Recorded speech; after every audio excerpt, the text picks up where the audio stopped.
శ్రీకాకుళం జిల్లా మెలియాపుట్టి మండలం వసుంధర గ్రామ సచివాలయంలో నిర్వహించిన రైతన్న మీకోసం కార్యక్రమంలో ప్రారంభంలో అధికారులు మరియు జనసేన ప్రజాప్రతినిధుల మధ్య స్వల్ప గందరగోళం నెలకొంది. అనంతరం అధికారులు నాయకులను నచ్చజెప్పడంతో పరిస్థితి సర్దుమణిగి కార్యక్రమం సజావుగా కొనసాగింది.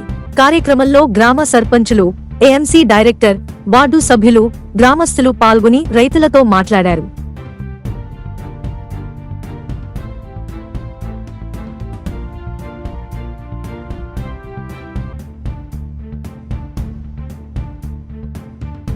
వ్యవసాయ శాఖ అగ్రికల్చర్ విఓ రామాప్రభ మాట్లాడుతూ రైతులకు పలు సూచనలు చేశారు.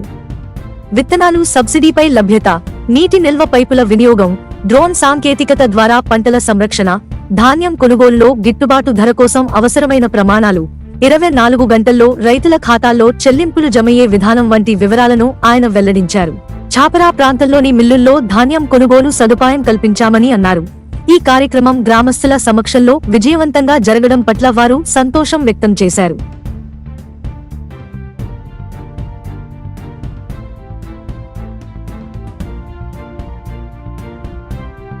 కార్యక్రమంలో వసుంధర సర్పంచ్ సలానా అప్పలనాయుడు, నడసంద్ర సర్పంచ్ సంతోష్ మజ్జి, ఏఎంసీ డైరెక్టర్ చింతల ప్రశాంత్, బీజేపీ నాయకుడు రాఘవ్, సచివాలయ సిబ్బంది, గ్రామస్తులు, రైతులు పెద్ద ఎత్తున పాల్గొన్నారు.